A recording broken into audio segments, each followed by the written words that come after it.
Salut Alain! Salut Sabrina. Alors, c'est officiel, Elsie Lefebvre qui est candidate dans Berthier. C'est un bon coup pour le Parti québécois? Oui, c'est un bon coup. Elle a beaucoup d'expérience, particulièrement dans la joute parlementaire. On l'a vu parce que c'est une ancienne députée du Parti québécois. Elle a de l'expérience comme conseillère municipale dans la grande région de Montréal, mais aussi, bien, elle s'est fait ses armes dans les émissions politiques, comme particulièrement la joute. Donc, elle est habituée à parler aux médias, d'argumenter. Elle a le verbe facile. C'est une souverainiste pure aussi qu'ils ont été chercher. Donc, avec sa notoriété, je pense que Paul Saint-Pierre Plamondon a fait un bon coup.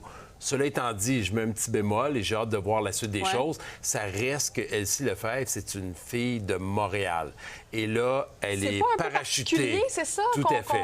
qu'on la voit dans cette région-là? Je pense que c'est ça un peu qui fait grincer des dents, de voir qu'elle est parachutée dans Berthier. Bien, on peut comprendre la raison. C'est une circonscription qui devrait basculer pour le Parti québécois, qui a souvent été au pouvoir, cette circonscription-là. Donc, elle fait le choix de vouloir se faire élire, mais loin de chez elle, elle va devoir gérer ça aussi à titre personnel une fois élue, si ça se concrétise. Mais je dirais que ça laisse un petit goût amer de savoir qu'elle n'a pas voulu se présenter dans la région de Montréal. Elle, une fille de Montréal qui a été conseillère à Montréal, comme je l'ai dit, et députée pour le Parti québécois dans le passé pour Montréal.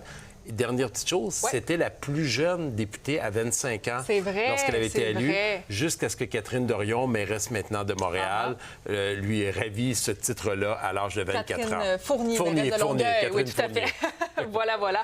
Sinon, on a vraiment l'impression que le Parti québécois additionne, en fait, les candidatures vedettes. Quand on regarde aussi avec la CAQ, on a l'impression que c'est des gens peut-être qui sont un petit peu moins connus. C'est quoi le message qu'on envoie avec le Parti québécois? Bien, je pense que le Parti québécois, il fait la démonstration qu'il attire. Donc, une des raisons qui explique tout ça, c'est que dans les sondages, depuis maintenant bientôt 2 ans, ils sont premiers. Donc, les gens qui ont une notoriété, qui ont un bagage, qui ont quelque chose à offrir, qui rêvent de devenir ministre, bien, naturellement, sont attirés par un parti comme le Parti québécois ou le Parti libéral, qui est un peu le parti en alternance avec le Parti québécois, si on exclut la CAQ.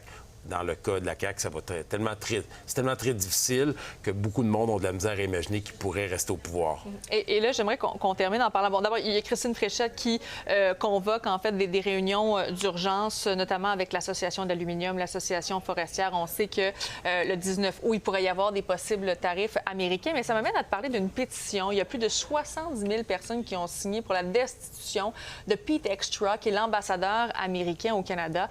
Rapidement, penses-tu que ça va changer quelque chose? Sincèrement, j'ai passé 10 ans au Parlement canadien. Je n'ai jamais vu une pétition transformer quelque projet de loi que ce soit ou expulser une personne. Merci beaucoup, Alain. Bonne journée.